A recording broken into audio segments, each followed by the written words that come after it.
여보세요? 박희준입니다.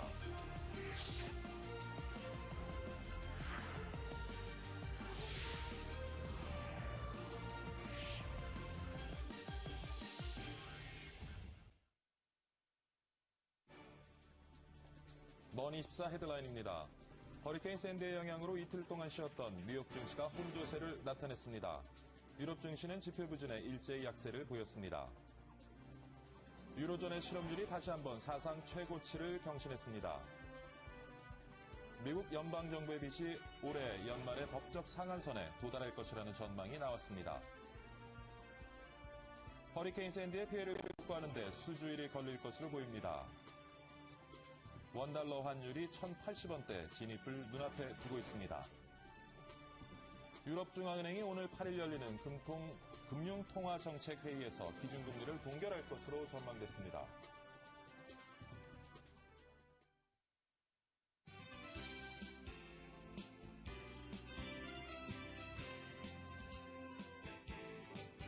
네, 11월 1일 목요일 박희준의 여보세요 2부 시작하도록 하겠습니다. 오늘 아침 굉장히 춥습니다.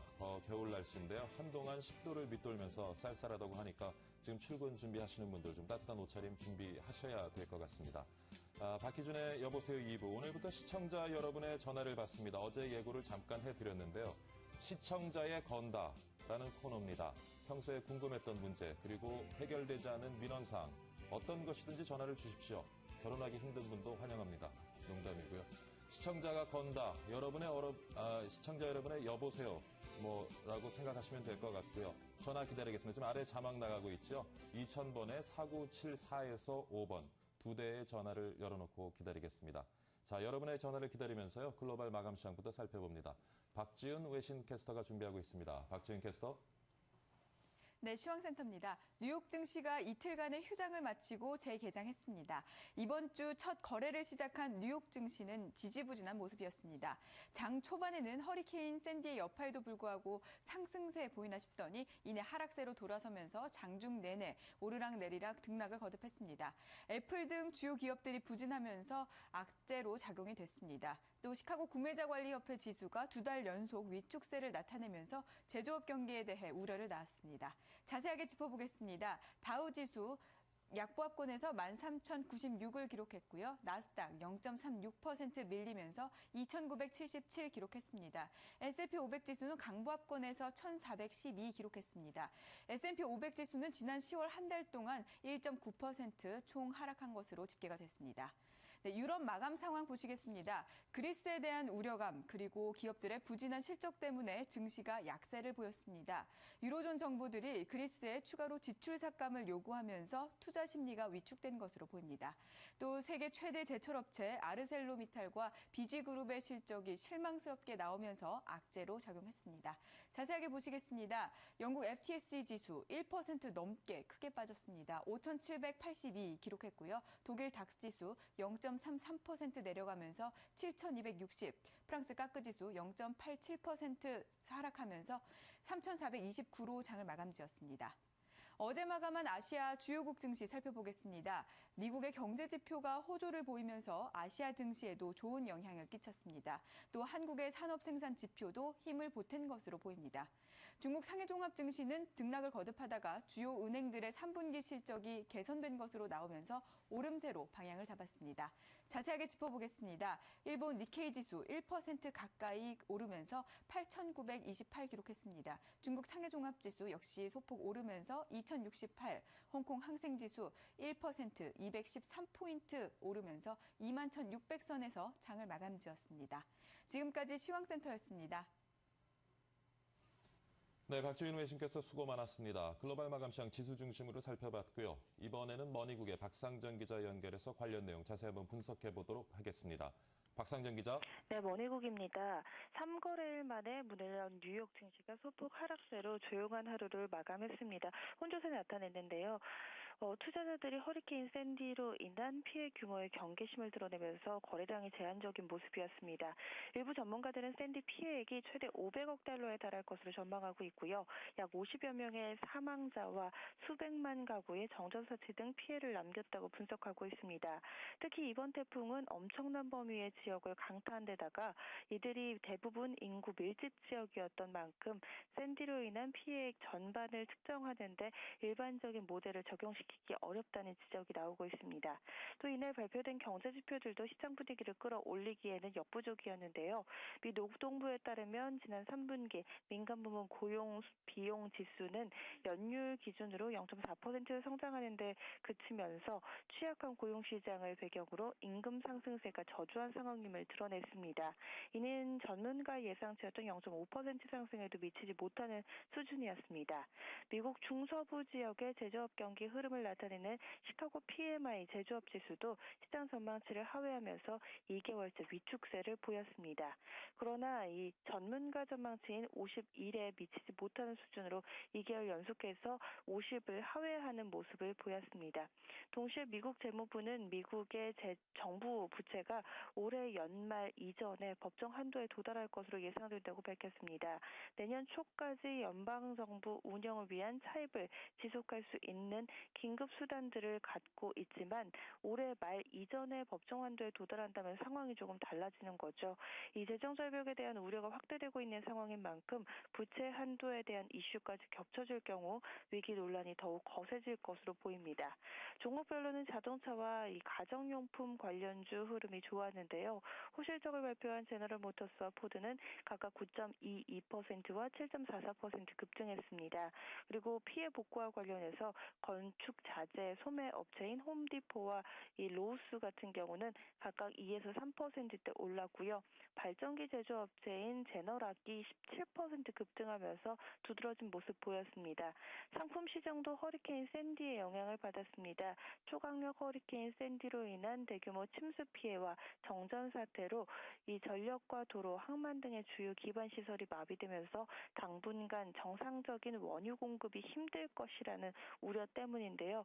이렇게 되면서 뉴욕 상업거래소에서 거래된 12월 인도분 서부 텍사스산 원유는 전날보다 56센트, 0.7% 상승한 배럴당 86.24달러에 거래 마쳤습니다. 금값도 마찬가지로 0.4% 올랐습니다. 지금까지 글로벌 마감 시황 살펴봤습니다. 네, 박상희 기자 수고 많았습니다. 다음 소식입니다. 유로존 경기 침체골이 깊어지는 가운데 실업률 역시 다시 사상 최고 수준으로 뛴 것으로 나타났습니다. 유럽연합 통계기구인 유로스타트는 이날 유로존의 9월 실업자 수가 1,850만 명, 실업률은 11.6%를 기록했다고 발표했습니다. 8월에 비해 14만 6천 명 늘어났습니다. 미국 연방정부의 빚이 올 연말에 법적 상한선에 도달할 것이라는 예측이 나왔습니다. 미국 재무부에 따르면 현재 연방정부 부채는 약 16조 2천억 달러이며 연말이면 법적 상한인 16조 4천억 달러를 넘어설 것으로 전망됩니다.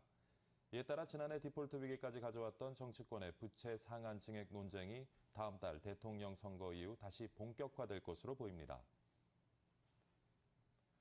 허리케인 샌디의 피해 복구가 수주일 이상 걸릴 것으로 보입니다. 미국 언론들은 정부가 샌디로 인한 피해 복구를 위해 안간힘을 쓰고 있지만 피해 규모가 워낙 커 정상화까지는 최소한 몇 주일 걸릴 수 있다고 내다봤습니다.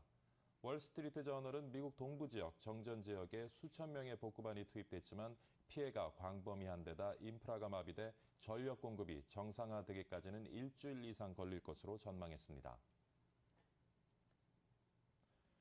추락하는 것에는 날개가 없다는 말이 있죠. 요즘 환율이 그런 것 같습니다. 대외 의존도가 높은 한국 경제, 앞으로 환율 하락에 어떻게 대응해야 될지 김유경 기자가 알아봤습니다. 원달러 환율 하락에 가속도가 붙고 있습니다. 환율은 지난달 25일 1,100원 선이 깨지자 기다렸다는 듯이 미끄럼을 타며 1,080원대 진입을 눈앞에 두고 있습니다. 글로벌 자금이 고금리를 노리고 국내로 계속 유입되고 있는 것이 가장 큰 원인.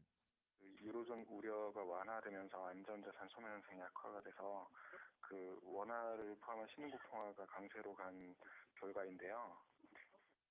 또 최근에는 수출업체들이 달러화 약세가 계속될 것으로 판단해 달러 매도 물량을 쏟아내고 있어 환율 하락을 부채질합니다. 환율은 내년 중반엔 1,040원대까지 떨어질 것으로 보여 충격에 대비해야 한다는 지적입니다.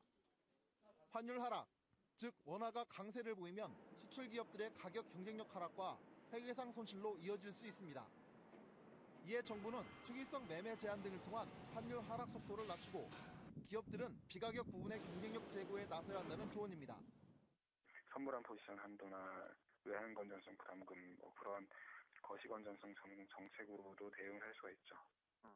매수 부분에서도 굉장히 많이 위축돼 있는 그런 상황이기 때문에 그 통화 완화 정책을 구사할 수 있는 환경은 조성되어 있는 것이 아닌가 생각해 봅니다.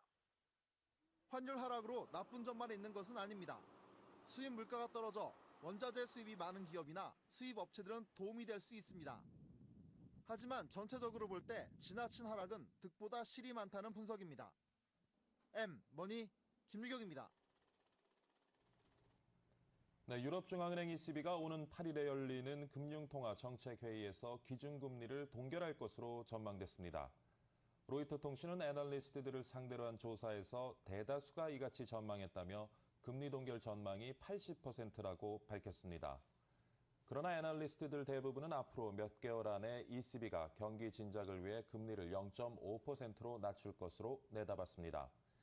ECB는 올 들어서 지난 7월 0.75%로 한 차례 0.25%포인트 인하한 바 있습니다. 미국의 서머타임제가 동부 시간 기준으로 일요일인 4일 오전 2시에 해제됩니다. 이에 따라 미 동부의 11월 4일 오전 2시는 오전 1시로 당겨져 워싱턴 DC와 뉴욕 등 동부 주요 도시와 한국과의 시차는 현재 13시간에서 14시간으로 1시간 늘어납니다. 로스앤젤레스, 샌프란시스코 등 서부 지역과 서울과의 시차도 16시간에서 17시간으로 늘어나게 됩니다. 최근 아파트의 재건축과 재개발 사업이 미분양으로 제대로 진행되지 못하고 있는 곳이 많은데요. 미분양을 털기 위해서 조합원들과 건설사들이 한인 분양에 나서고 있습니다. 장남식 기자가 전합니다. 과거 인기가 높던 재건축, 재개발 아파트. 하지만 최근에는 높은 분양가로 인해 미분양 물량만 쌓이고 있습니다. 우수한 입지에도 분양가가 비싸 청약률이 저조한 겁니다. 상황이 이렇다 보니 분양가를 대폭 낮춰 재분양에 나서는 단지들이 늘고 있습니다. 할인 분양에 나설 경우 조합원의 추가 부담금이 생길 수 있지만 미분양보다는 낫다고 판단한 겁니다. 일반 분양이 되지 않음으로써 조합원들의 그 사업비 이자로 인해서 그 손실이 더 클 것 같아서 조합원의 그 결정으로 인해서 분양가를 내게 됐습니다. 왕십리 뉴타운 2구역을 재개발한 텐즈힐은 최근 3.3제곱미터당 분양가를 200만 원가량 낮췄습니다. 그러자 모델하우스 관람객도 크게 늘었고 계약 건수도 증가했습니다. 그 분양가에 10%를 DC를 해주는 거, 그 할인해주는 거, 5년간 그 양도세를 면제해준다고 하니까 그 부분에 대해서는 참 마음에 들어서. 영등포 도림 16구역을 재개발한 아트자이도 3.3제곱미터당 분양가를 170만 원 낮추자 2주 만에 100여 가구가 팔렸습니다. 연말까지 진행되는 양도소득세와 취득세 감면 혜택과 맞물려 할인 분양에 나선 미분양 아파트가 실수요자들의 관심을 끌고 있습니다. M머니 장남식입니다. 미국 대선에 영향을 미칠 것으로 보이는 지난달 실업률 지표가 예정대로 이번 주에 발표될 예정입니다. 실업률 발표가 허리케인 샌디 여파로 늦춰질 수 있다는 전망이 일각에서 나왔지만 미국 노동부는 예정대로 내일 2일 10월 실업률을 발표한다고 밝혔습니다. 로이터는 미국의 지난달 실업률이 지난 9월의 7.8%보다 소폭 오른 7.9%가 될 것으로 예측했습니다. 일본의 대표적 자동차 업체인 도요타가 세계적인 불황에도 지난해 연구개발 투자를 세계에서 가장 많이 한 기업으로 나타났습니다. 영국 주간지 이코노미스트는 컨설팅 회사 부즈앤컴퍼니가 작성한 2011년 연구개발기 투자기업 분석 결과를 인용해서 이같이 보도했습니다. 도요타는 R&D 투자로 99억 달러를 지출하며 전년보다 16.5%나 늘렸습니다. 반면 한국 기업에서는 삼성이 90억 달러를 투자하며 마이크로소프트에 이어 6위를 기록했습니다. 낙하산 인사와 업무 생산성 감소는 공공기관에서 주로 나타나는 행태죠. 정부가 최대 주주인 우리금융지주와 은행이 전형적인 공공기관임을 증명하며 관치금융의 한계를 드러냈습니다. 선한 기자가 전해드립니다. 2008년 금융위기 이후 IBK 기업과 신한은행 등 대부분의 시중은행들은 생산성이 증가했습니다.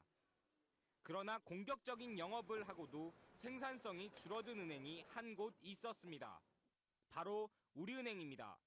우리은행은 지점을 늘리며 공격적 마케팅에 나섰으나 돌아온 성적표는 실망스러웠습니다. 우리은행은 점포당 생산성이 7% 넘게 떨어지며 홀로 마이너스를 기록했습니다. 우리금융지주의 3분기 실적 역시 웅진 사태와 맞물려 암울할 전망입니다. 업계에서는 이팔성 우리금융지주 회장의 공격 경영이 효과를 보지 못했다는 평가가 지배적입니다. 우리은행의 실망스러운 성적표의 배경에는 관치금융 논란이 있습니다. 정부가 최대 주주인 우리금융지주와 우리은행은 정치권 인사들의 보금자리로 불릴 만큼 관의 영향에서 자유롭지 못합니다. 이팔성 우리금융지주 회장은 어윤대 KB금융지주 회장과 함께 금융계의 대표적인 MB맨입니다. 그런 만큼 우리금융은 정부의 금융정책에 깊게 관여돼 있습니다. 부실저축은행 문제가 불거지자 솔로몬과 삼화저축은행을 울며 겨자 먹기로 인수했고 최근에는 시중은행 중 유일하게 하우스푸어 관련 상품을 내놓기도 했습니다. 정부의 입김에 성과가 떨어지는 것은 당연한 결과. 우리금융이 민영화를 추진하는 만큼 개입을 최소화해야 한다는 목소리가 높습니다. 금융기관을 이제 장악하고 요즘은 정부가 주식 없는 은행에 대해서 상당히 영향을 발휘하는데 과도하게 행사하는 그것부터 개선되는 게 우선이 아닌가. 그러나 대선을 앞두고 회장과 행장 등의 물갈이설도 도는 만큼 우리금융의 관치금융 탈출은 쉽지 않아 보입니다. M머니 서한안입니다. 소형 2차 전지 세계 점유율 2위인 삼성 SDI가 올 상반기에 2위 업체인 파나소닉과의 격차를 더 벌린 것으로 나타났습니다. 일본의 2차 전지 시장 조사 기관 IIT 자료를 보면 올해 삼성 SDI 점유율은 2분기 28%로 1분기보다 소폭 상승했지만 파나소닉은 오히려 감소한 것으로 나타났습니다. 업계에서는 태블릿과 슬림 노트 PC 출시 확대로 폴리머 전자 판매가 늘고 스마트폰용 고용량 각형 전지 판매량이 증가한 점이 영향을 미쳤다고 분석했습니다. 글로벌 유동성으로 해외 채권형 펀드가 고수익률을 보이면서 돈이 몰리고 있습니다. 금융투자협회는 올해 들어 해외 채권형 펀드 수익률이 11.63%로 재테크 수단 중에 가장 높은 성과를 내고 있다고 전했습니다. 해외 채권형 펀드에 최근 한 달 동안 6,759억 원의 자금이 몰렸고 펀드 설정액은 가파르게 증가해 지난달에는 5조 원을 넘어섰습니다. 이 같은 수익률을 보이는 것은 글로벌 경기 침체로 선진국, 신흥국 모두 금리를 크게 내리면서 채권 가격이 크게 높아졌기 때문으로 풀이됩니다. 11월 보호예수 해제 주식이 9,700만 주에 달합니다. 싸이 효과로 급등했던 YG 엔터테인먼트도 포함되어 있는데요. 보호예수란 무엇이고 주가에는 또 어떤 영향을 미칠지 박상정 기자가 알아봤습니다. 그동안 잠자고 있던 상장사 주식 9,700만 주에 대한 봉인이 풀립니다. 이달에 유가증권 시장 상장사 3개, 코스닥 상장사 17개 등 총 20개 상장사의 9,700만 주에 대한 보호예수가 해제되기 때문입니다. 보호예수는 일정 기간 동안 최대 주주 특수관계인 등의 주식 매각을 제한함으로써 시장의 수급 불안을 해소하기 위해 마련된 제도입니다. 보호예수가 해제되면 일시적인 매도 물량 확대로 주가 하락 요인이 될 수 있다는 점에서 투자 시 유의해야 합니다. 20개사 가운데서도 가장 관심이 높은 종목은 월드스타 싸이의 소속사인 YG 엔터테인먼트입니다. 지난해 11월 23일 코스닥에 상장한 YG 엔터테인먼트는 오는 23일 상장 1주년을 맞으며 최대 주주 및 특수관계인의 보유 주식을 거래할 수 있게 됩니다. 해당 주식 규모도 상당합니다. 양현석 씨 집은 356만여 주를 포함해 총 447만 주가량 됩니다. 전체 발행 주식의 43.31%에 달하는 규모로 거의 절반가량 되는 물량이 나올 수 있게 된 겁니다. 하지만 최대 주주의 경우 차익을 노린 투자가 아니고 앞으로 주가 전망도 밝아 지나치게 동요할 필요는 없다는 의견도 나옵니다. 물량이 나온다 하더라도 장내 매도로 나올 것 같지는 않고 전략적인 투자자를 찾을 가능성이 높다고 생각을 하고 있습니다. 이 밖에 CN플러스, 세미시스코, EM넷, 신진SM 등도 전체 발행 주식의 40%가 넘는 물량의 보호 예수가 해제돼 주의가 요구됩니다. M머니 박상정입니다.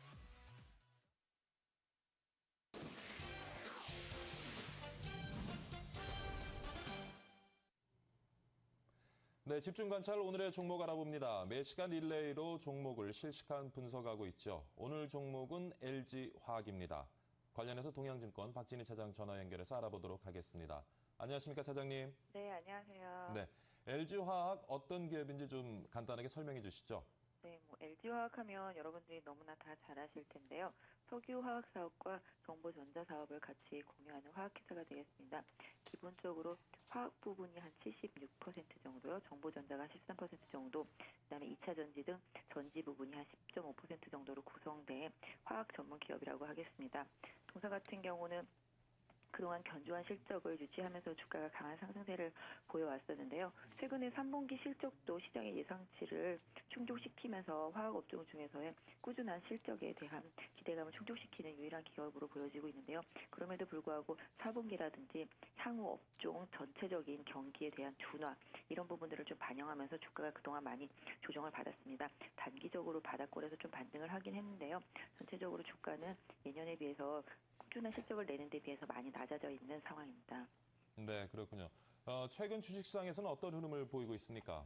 네, 아까 말씀드린 대로 낙폭이 상당히 큰 상태에서 한 3일 정도 반등을 하고 있는 모습인데요. 네. 수급 자체는 큰 변화는 없습니다. 다만 외국인들이 최근에 꾸준한 매수세를 보이다가 잠깐 매도했다가 다시 지금 매수로 전환한 상태가 되겠고요. 예. 기관 같은 경우 계속적으로 매도를 하다가 최근에 기금 쪽에서의 매수세가 조금씩 유비되고 있는 모습을 보여주고 있습니다.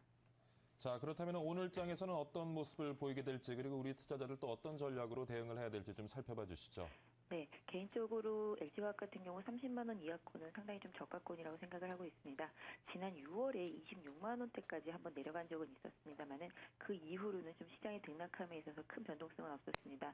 최근에 29만 원 정도 부분까지 좀 하락했던 그런 상황이었었는데요. 개인 투자자분들이라면은 한 29만 원 정도 이 정도를 최대 저점권으로 설정해놓고 손절선으로 설정해놓는 대응이 중요할 것 같은데요. 저점 매수를 원하시는 분들이라면은 한 30만 원을 기준으로 해서 등락이 있을 때를 활용하시는 것이 좋을 것 같고요. 매수를 하시게 되신다면은 그동안 계속적으로 좀 돌파가 좀 안 되던 34만 원권을 가장 큰 좀 저항선으로 생각해 보시면 답이 될 것 같습니다. 만약에 34만 원대 돌파하고 안착을 하게 되면은 바로 직접 고점대 부분이 한 37만 원 부분까지의 상승도 일단 예상이 되고 있기 때문에 단기적인 투자보다는 중기적인 관점에서의 투자가 바람직해 보입니다. 네. 오늘 동양증권 박진희 차장과 함께요. 집중 관찰 오늘의 종목이죠. LG화학 투자 전략 같이 한번 세워봤습니다. 이른 시간에 전화 연결 감사드립니다, 차장님. 네, 감사합니다.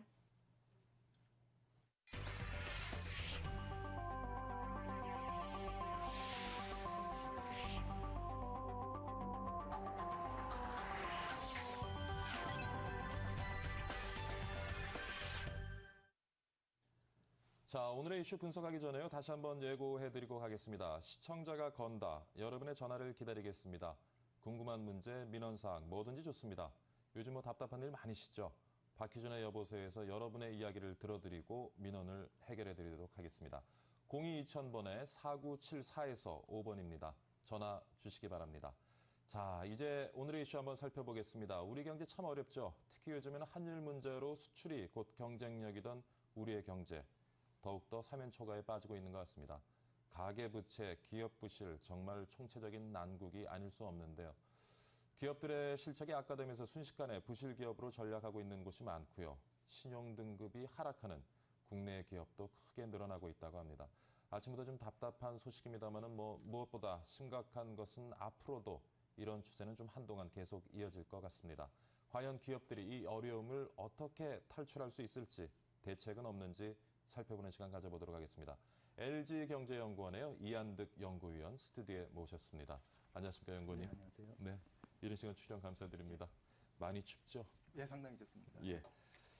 스튜디오 안은 뭐 조명이 많아서 따뜻합니다. 예. 요즘 뭐 글로벌 경기 침체로 신용 등급이 하락하는 지금 국내 기업이 굉장히 늘고 있다고 하는데 어느 정도 수준인지요? 예, 올해 들어서 신용 등급이 하락한 기업이 상당히 늘었습니다. 우리투자증권이 국내 신용평가 회사의 신용 등급 조정 현황을 집계한 결과를 살펴보면 예. 올해 들어서 10월까지 신용 등급이 상승한 기업이 80개, 그리고 하락한 기업이 57개로 나타나고 있는데요. 신용 등급 상향 조정 비율을 보면은 그러니까 상향 그래도 하락한 기업보다는 상향된 기업이 더 많군요. 예, 상향 기업이 많습니다. 이 비율을 보면 한 1.4배 정도 되는데요. 예. 그러한 이런 수치가 굉장히 급격히 낮아졌다는 데 문제가 있습니다. 그럼 예년에는 그 수치가 어느 정도였습니까? 그 작년 같은 경우는 3.5배, 그리고 재작년 같은 경우는 2.9배였습니다. 그리고 예. 올해 수치는 거의 절반 이하 수준인데요.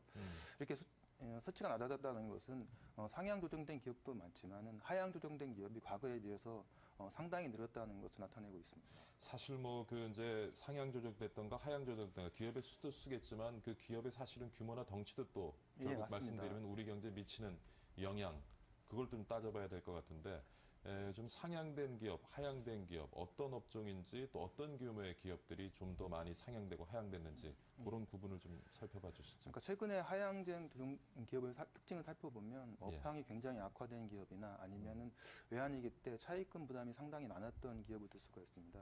대표적으로 업황이 악화된 기업은 건설업을 들 수 있는데요. 건설업이요. 예, 역시 맞습니다. 부동산 경기가 좀 영향을 미치고 있군요. 예, 그렇습니다. 최근에 법정 관리를 신청한 웅진 홀싱들을 살펴보면 건설업 기업인 극동건설을 인수하면서 굉장히 재무 구조가 악화된 케이스고요. 그리고 두산건설 같은 경우도 주택 경기가 악화되면서 수익성이 악화됐습니다. 그리고 이제 건설 경기와 맞물려서 그 시멘트 업체인 성신양에도 신용 등급이 하락을 했습니다. 예. 그리고 이제 글로벌 경기에 따른 교역량 감소로 해운업체 그 수익성도 상당히 악화됐는데요. 이에 따라서 한진해운홀딩스가 한진해운 자회사인 한진해운의 수익성이 악화되면서 신용등급 하락으로 연결이 되었습니다. 그러니까 부동산 경기가 안 좋아서 건설 업종이 좀 안 좋은 모습을 보이고 있고 아무래도 지금 수출이 조금 타격을 받다 보니까 글로벌 경기가 안 좋아서 수출이 타격을 받다 보니까 해운업 쪽도 좀 안 좋은 모습을 보이고 있고요. 그런 가운데서도 좀 상향되는 기업들이 있는지 어떤 업종이 좀 그런 모습을 보이고 있습니까? 상향되는 업종들 같은 경우는 최근에 이제 그 차입금 같은 경우는 아니면 올해 들어서 이제 좀 대기업들 같은 경우는 오히려 이제 수출 위주인 기업들은 그 현금 흐름이 약화되고 수익성이 높아진 기업들이 있습니다. 현금 흐름이 좋아진 기업들이었습니다. 이러한 기업들을 중심으로 해서 수출이 많은 기업들을 중심으로 해서 상향 조정이 이루어지고 있습니다. 그럼 수출이 많은 기업이라고 하면 주로 어떤 업종이 될 수 있을까요? 전기전자 업종 역시 전기전자 업종. 예, 그렇습니다. 자동차 업종은 어떻습니까? 자동차 업종도 최근에 이제 수익성이 상당히 개선됐습니다. 그래서 자동차 업종의 신용도도 상당히 높아지고 있습니다. 그러니까 자동차나 전기전자 업종은 좀 상향 조정이 되고 있고요. 예, 그렇습니다. 그다음에 건설, 해운 쪽은 좀 많이 하향 조정되고 있는 모습인 것 같고. 자, 근데 이렇게 지금 많은 기업들 부실화가 우려될 정도로 신용 등급이 하향되고 있는데 어떤 배경이 주요 원인으로 볼 수 있을까요? 주요 배경 원인은 결국 이제 글로벌 경기 침체에 따른 국내 수요 위축이라고 볼 수가 있겠습니다. 국내 이제 신용 등급은 결국 부채 상환 능력을 이제 A, B, C 같은 기호로 표시한 건데요. 이 신용 등급의 가장 결정적인 요인은 수익성입니다. 먼저 좀 우리 시청자분들이 제일 이해를 돕기 위해서 기업의 신용 등급 어떤 기준으로 어떻게 설정하는지 그 부분을 좀. 근데 기업의 신용 등급은 신용 평가 회사들이 기업들이 부채 상환 능력이 있는지를 기호로 표시를 합니다. 부채 상환 능력이요. 부채 상환 능력이 높은 기업들은 보통 A로 표시를 하고요. 보통 이제 BBB까지는 이제 투자 등급으로 해서 부채 상환 능력이 있다고 표시를 하고 C나 D 같은 경우는 투기 등급으로 해서 상당히 부채 상환 능력이 낮은 기업으로 표시를 합니다. 이처럼 부채 상환 능력을 기호로 표시한 것이 신용 등급이라고 할 수가 있습니다. 그렇군요. 지금 말씀하신 것처럼 이제 글로벌 경기 침체가 우리 기업들의 신용 등급 하향 조정에 가장 큰 영향을 미치고 있다. 이걸 좀 이렇게 좀 자세히 좀 더 풀어서 좀 설명을 해주시죠. 결국 이제 우리나라 기업들은 수출에 대한 의존도가 높기 때문에 글로벌 경기 침체 영향을 상당히 많이 받습니다. 그리고 수출 중에 특히 전자나 자동차처럼 경기에 민감한 업종들이 많습니다. 그리고 글로벌 경기 침체가 되면 이러한 기업들의 어떤 매출이 둔화되고 수익성이 악화되면서 현금 창출 능력이 약화되게 됩니다. 그리고 또 현금 유출보다는 현금 유입이 좀 적어지면서 이렇게 부족한 현금을 차입금 조달을 통해서 조달을 하게 됩니다. 결국 이자 상환 능력이 낮아지고 차입금 부담이 증가하면서 신용위험이 높아지게 됩니다. 결국 신용위험이 높아지게 되면 신용등급 하락으로 연결이 되게 됩니다. 그렇군요. 지금 이제 우리 기업들의 신용등급이 하향하고 있는 배경으로 글로벌 경기 침체를 짚어주셨는데 앞으로 좀 기업 환경을 더 악화시킬 수 있는 요소들이 있다면 어떤 것들을 우리가 좀 생각해 볼 수 있을죠? 네, 앞으로도 굉장히 좀 위험 요인들이 산적해 있는데요. 예. 크게 이제 국내 요인하고 이제 해외 요인을 볼 수가 있겠습니다. 먼저 아까 말씀드린 글로벌 경기 요인을 보면은 선진국 경제가 굉장히 좀 아직도 경기 회복에서 회복될 가능성이 보이지 않는다는 점을 지적할 수가 있습니다. 미국 같은 경우도 지금 경기 회복의 조짐을 보이고 있지만은 그 재정 지출이 줄면서 소비가 상당히 좀 줄어들 가능성이 있을 거고요. 대선 이후 이제 재정 절벽이 나타나게 되면 좀 시장이 더 얼어붙게 될 가능성이 있겠죠. 그리고 유럽 같은 경우도 재정 위기가 지금 최소한 조금 완화되는 모습을 보이고 있지만은 그 여러 가지 불안 요인들이 잠복해 있습니다. 특히 이제 그 저희들이 굉장히 중요한 시장으로 떠오르고 있는 그 브릭스 국가를 비롯한 신흥 시장 같은 경우도 경기가 지금 위축되면서 당분간 좀 위축세가 둔화될 것으로 전망이 되고 있습니다. 위축세가 둔화되는 게 아니라 위축세가 가속화되는 그렇죠. 거죠. 위축세가 계속될 것으로 전망이 되고 있습니다. 이처럼 어떤 실물 경제 요인들이 저희들을 굉장히 좀 짓누르는 요인으로 작용할 것으로 생각이 되고요. 또 한 가지 지적할 것은 그 최근에 이제 그 국제 유동성이 증가하면서 원화 강세 요인으로 나타나고 있습니다. 이러한 원화 강세 요인들도 국내 기업의 경영 환경을 위축시키는 요인으로 작용할 것으로 보입니다. 원화 강세 요인은 어떤 경로를 통해서 우리 기업들에게 좀 악영향을 주게 될까요? 그러니까 최근에 이제 뭐 우리나라 국가 신용 등급이 상승하고 외화자금 유입이 증가하면서 원화 강세를 보이고 있는데요. 원화가 강세를 보이면 수출 기업이 수출 경쟁력이 약화되고 수출 기업의 생산성이 약화되게 됩니다. 결국 수출 가격이 좀 달러로 환산한 수출 가격이 높아지는 요인이 되기 때문에요. 수출 경기를 둔화시키면서 국제 실무 경제를 둔화시키는 요인으로 작용을 할 수가 있습니다. 아무래도 이제 대외 의존도가 높은 우리 경제 구조를 봤을 때는 원화 값이 높아지면서 우리 물건들이 해외 시장에서 이제 가격 경쟁력을 잃고 수출이 점점 줄어들다 보면은 아무래도 우리 경제에 부정적인 영향을 미칠 수 있겠네요. 예, 그렇습니다. 그러니까 결과적으로 지금 뭐 우리 기업의 환경을 더 악화시킬 수 있는 요인 뭐 여러 가지 몇 가지 짚어주셨지만 결국에는 글로벌 경기 침체 장기화될 수 있는 가능성으로부터 비롯되는 문제점이라고 볼 수가 있겠네요. 예, 맞습니다. 자, 지금 얼마 전에 이제 웅진그룹의 지주회사 웅진홀딩스와 계열사 극동건설도 이제 법정 관리를 신청을 했고요. 앞으로 이런 기업의 부실 뭐 계속 이어질 수 있을 것 같은 우려가 지금 시장에 팽배해 있는데 지금 그 기업 부실화가 우려되고 있는 기업, 위험한 기업 어떤 기업 좀 있습니까 지금? 말씀드린 것처럼 올해 들어서 국내 기업들의 신용 위험이 상당히 좀 높아진 것으로 나타나고 있습니다. 뭐 구체적으로 말씀드리면 특히 이제 그 업황이 계속 악화되는 업종을 들 수가 있겠습니다. 아까 말씀드린 건설업종 같은 경우는 신용 위험이 좀 굉장히 높아질 것으로 생각이 되고 있고요.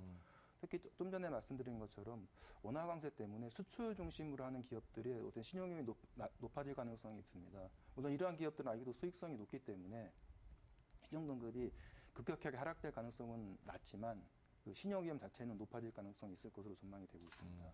그러니까 말씀하신 대로 지금 부동산 경기가 계속 어려우면은 건설업종에서도 이제 웅진 뭐 홀딩스 계열사 극동건설과 같은 그런 부실 기업들이 지금 속출할 수 있다 하는 말씀을 하시는 거죠. 그리고 이러한 기업들 같은 경우는 상당히 좀 그 경계선상에 머무른 한계 기업들이 많이 있습니다. 이렇게 굉장히 부채 상환 능력이 상대적으로 낮은 기업들이 더 낮아지면서 도산하는 기업들도 상당히 점차적으로 증가할 가능성이 있을 것으로 전망이 됩니다. 네, 참 뭐 우울한 전망인데 자 사전 예방책 좀 살펴봐야죠. 요즘 최근 들어서 이제 많은 기업들이 구조조정에 좀 나서고 있는 것 같아요. 어떻습니까? 그렇습니다. 지금 최근에 근데 사실 돈을 더 벌어서 이렇게 빚을 갚아야 되는데 돈을 벌어서 버는 게 아니라 좀 덜 쓰고 이제 갚겠다는 거잖아요. 그렇습니다. 아까 좀 전에 말씀드린 것처럼 어떤 그 부채 상환 능력이 좋아지기 위해서는 수익성이 높아져야 되는데 여러 가지 여건을 감안했을 때 이제 외부 환경 조건에 의해서 부채 상환 능력이 높아지기는 상당히 기대하기 어려운 상황입니다. 따라서 어떤 내부적인 효율성 개선을 통해서 차입금 부담을 줄여나가는 것이 필요합니다. 결국 구조 조정이 필요하다는 것으로 귀결될 수가 있겠습니다. 물론 이제 비용을 절감하고 효율성을 높이기 위한 구조 조정 바람직할 것일 수는 있겠지만 앞으로 이제 기업들이 성장해 나가는데 꼭 필요한 부분에 대한 구조조정이 이루어지면서 좀 성장 동력을 잃고 그래서 지금 기업들이 좋지 않은 어떤 모습들이 지속적으로 좀 앞으로 전개되지 않을까 그런 우려가 있는데 기업 투자 부분도 지금 안 좋죠. 올해 들어서 기업의 투자가 상당히 좀 위축이 되고 있습니다. 예. 특히 이제 그 설비 투자에 대한 투자가 굉장히 위축되고 있으면서 어떤 미래 성장 동력이 상실하는 것이 아니냐라는 우려감이 상당히 높아지고 있는 것은 사실입니다. 지금 뭐 이제 아까 그 환율 얘기를 하셨는데요. 업종마다 조금씩 차이는 있겠지만 많은 기업들이 이제 연초에 이제 경영 계획을 수립하면서 1,100원대 정도를 놓고 수립을 한 것 같고요. 나온 통계적인 자료를 보면 한 1,070원, 80원대를 손익분기점으로 보고 있는 기업들이 많은 것 같아요. 근데 뭐 올해도 그렇고 내년에도 이제 원화 절상은 아마 어느 정도 지속될 것 같은데 지금 뭐 비상경영 체제 도입한 국내 기업들 많이 있다고 하는데 어떻습니까? 예, 맞습니다. 최근에 이제 그 원화 강세가 지속되면서 특히 수출 기업 위주로 그 현금 유동성을 좀 확보하고 그다음에 그 경비 절감을 하는 자체적인 구조 조정에 들어간 기업들이 상당히 있습니다. 업계에서는 지금 그 환율 하락 어느 정도까지 지금 전망을 하고 있는지요?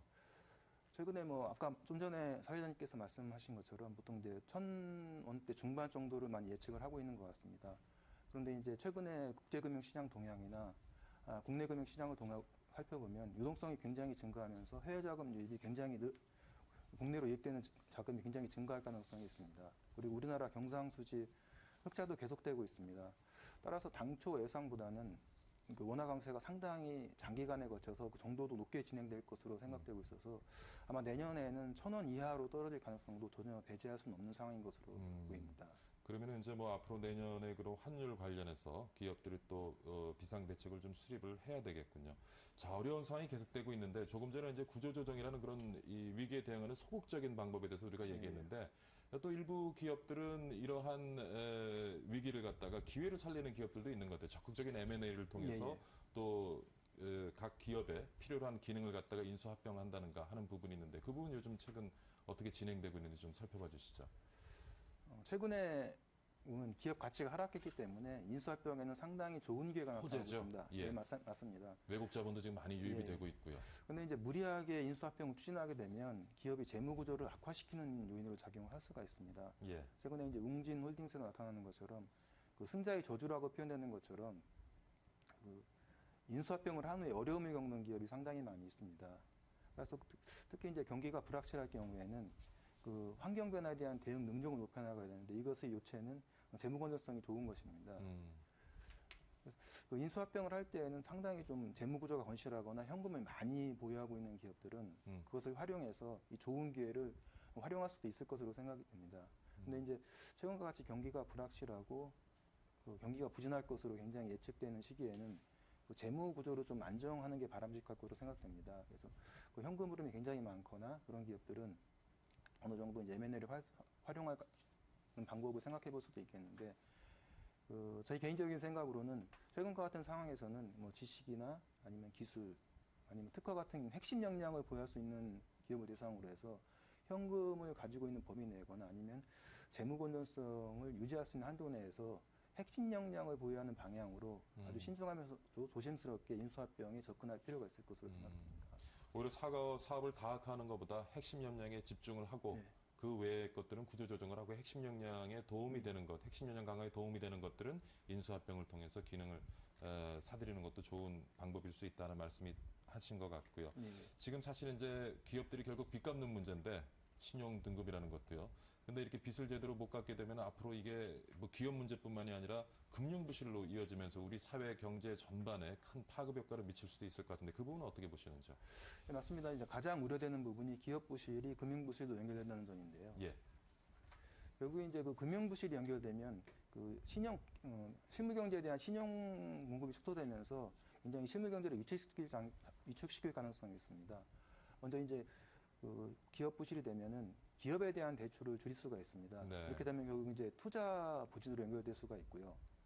그리고 또 한 가지 점은 그 가계에 대한 대출도 줄일 수가 있습니다. 결국 가계에 대한 대출을 줄이게 되면 가계의 소비 부진으로 연결될 수가 있습니다. 그리고 이제 가계 부채나 부동산 상황을 더 악화시키는 요인으로 작용할 수가 있습니다. 결국 기업 대출의 위축은 투자와 소비를 위축시켜서 어떤 실무경제 둔화 상황을 더욱더 장기화시키는 요인으로 작용할 가능성이 있습니다. 그러니까 악순환고리를 만들 수 있다는 예, 말씀이신 것 같군요. 자, 뭐 시간이 이제 한 1분여 정도 남았는데요. 기업 부실위험 확산되는 것을 막기 위해서 뭐 우리가 좀 취해야 될 노력 좀 살펴봐 주시죠. 우선 가장 중요한 것이 기업의 신용 위험을 정확하게 평가하는 것이 필요할 것 같습니다. 기업의 신용 위험을 정확하게 평가해서 어떤 그 부실 기업에 대해서는 사전적으로 더욱더 그 차입금이 증가하지 않도록 노력하는 것이 필요할 것으로 보이고요. 또 한 가지는 그 사전적으로 구조조정을 더욱더 기업의 어떤 자율적인 구조조정을 유도할 수 있는 시간과 기회를 벌여야 될 것으로 생각됩니다. 네, 좋은 말씀 잘 들었습니다. LG경제연구원 이한득 연구위원과 함께 최근 많이 부실화되고 있는 기업들 그 현황과 해결책 같이 한번 짚어봤습니다. 오늘 출연 감사드리고요. 수고 많으셨습니다. 예, 감사합니다.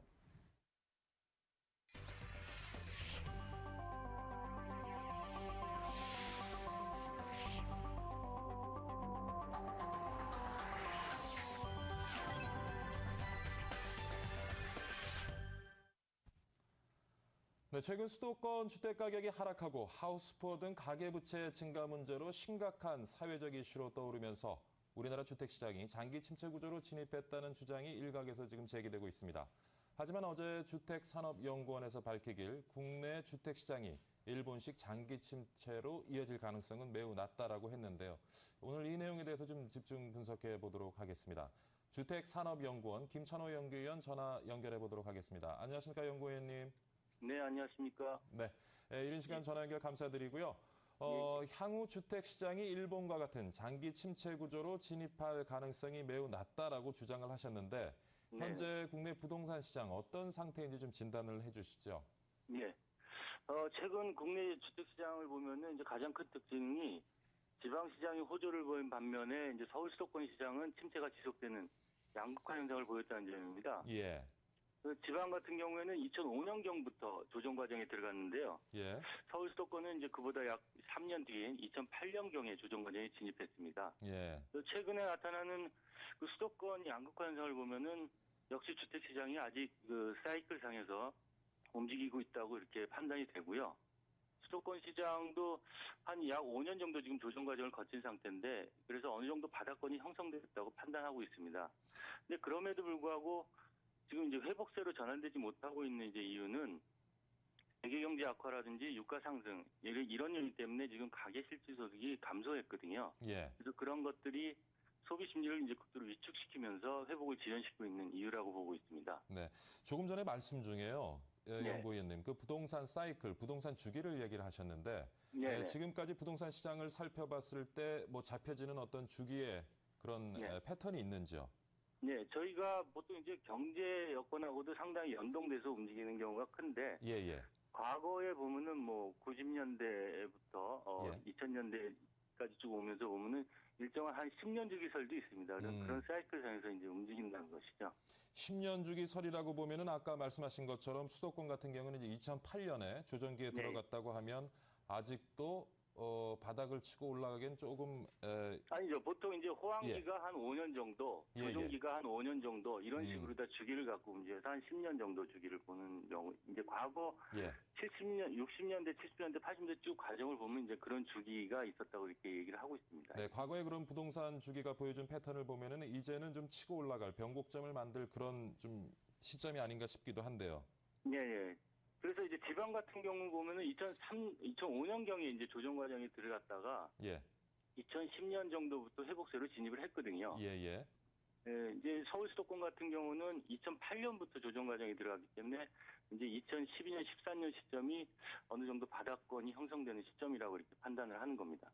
그럼 지금까지 어떤 패턴을 봤을 때는 지금 어떤 변곡점을 만들면서 상승세로 돌아설 가능성이 있지만 여전히 지금 시장을 들여다보면 뭐 글로벌 경기 침체 등 안 좋은 그런 여건들이 조성되어 있기 때문에 쉽지는 않을 것이다 한 말씀 같고요. 그렇죠. 지금 현재의 침체 구조는 이제 외부 대외 경제 변수에 의한 침체 영향이 가장 크다고 보고 있는 거죠. 네. 근데 최근에 와서 시장에서는 말이죠. 일본의 그 부동산 시장의 장기 침체와 우리나라 부동산 시장 많이 이제 비교들을 하고는 하는데 지금 우리나라 시장을 진단해 주셨잖아요. 일본 부동산 시장이 장기 침체로 들어서게 될 때의 어떤 여건이라든가 이런 것들을 좀 설명을 해 주시죠. 예. 그래서 일본 같은 경우는 뭐 잘 알려져 있지만 90년대 초에 그 초유의 버블 붕괴가 발생을 하고 예. 이제 그로 인해서 금융부실 처리하는 데만 약 10년이 걸렸습니다. 예. 그러니까 소위 이제 잃어버린 10년이란 말을 하게 되는데요. 10년간 이제 성장이 정체된 거죠. 그리고 2000년대 들어서면서 인구 감소, 초고령 사회 진입 이런 것들이 나타나면서 이제 저성장 기조로 인한 장기 침체가 지금 지속되고 있습니다. 연구위원님, 우리나라 부동산 시장도 지금 침체기에 들었을 때는 약간 그 거품을 보였잖아요. 그렇죠. 호황기에는 아무래도 일정 부분의 거품이 만들어지게 마련입니다. 예. 그럼 우리나라도 침체기에 접어들면 드는 시점에서 약간 좀 거품이 있었고, 일본의 장기 침체 들어서는 그 시점도 그랬고요.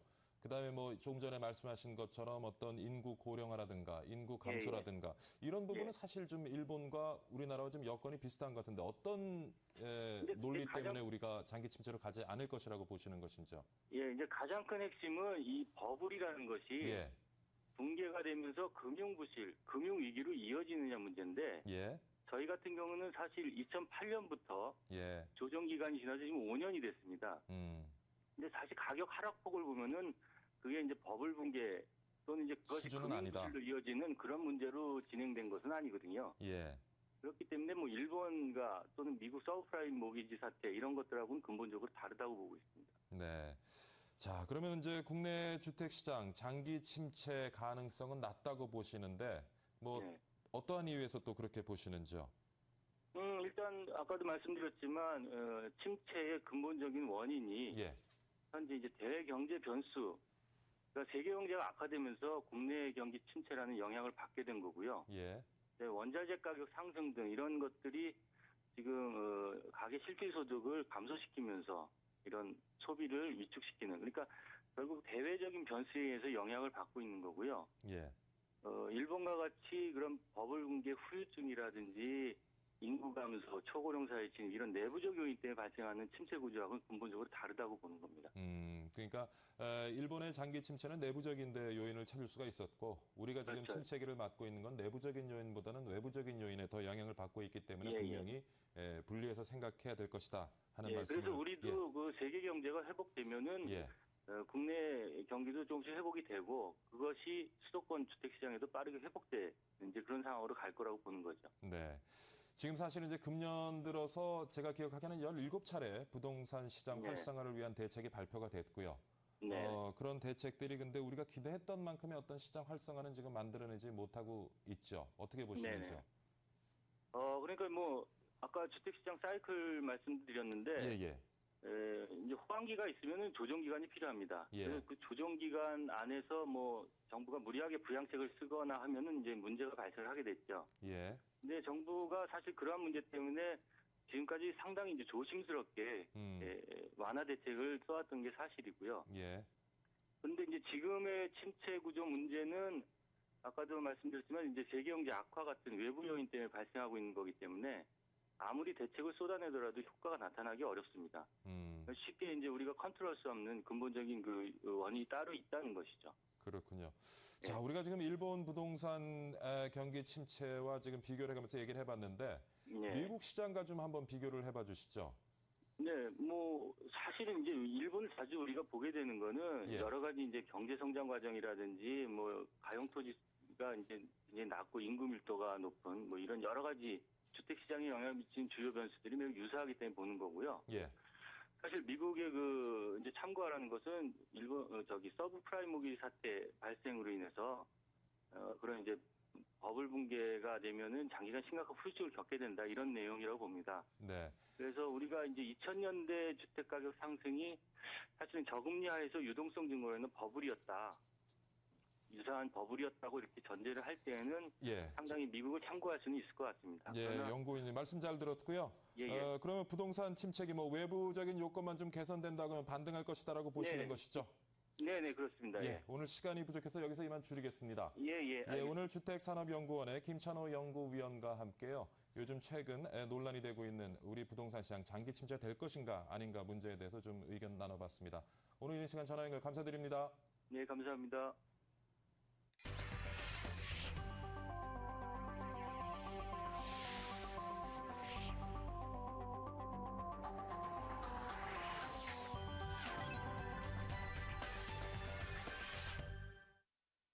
자, 시청자 건다 드디어 첫 전화 연결 한번 해보도록 하겠습니다. 전화 연결이 됐나요? 네. 아직 뭐 잘 홍보가 되지 않았는지 오늘은 전화 오는 곳이 없었던 것 같습니다. 내일 한번 전화 다시 한번 기다려 보도록 하고요. 네, 전화번호 예고를 좀 해드려야죠. 우리 전화번호 몇 번이죠? 제가 2000에. 네, 지금 아래 나가네요. 2000에 4974에서 4975번까지 2대 전화 열어놓고 기다리고 있습니다. 자, 여기서 오늘은 1, 2부 마치도록 하겠습니다. 12월의 첫날이죠. 늘 맞이하는 목요일이지만 그래도 새로운 계획으로 새로운 한 달 좋은 출발 시작하시기 바랍니다. 내일은 시청자 건다 많이 한번 기대해 보겠습니다. 오늘 시청해 주셔서 감사합니다.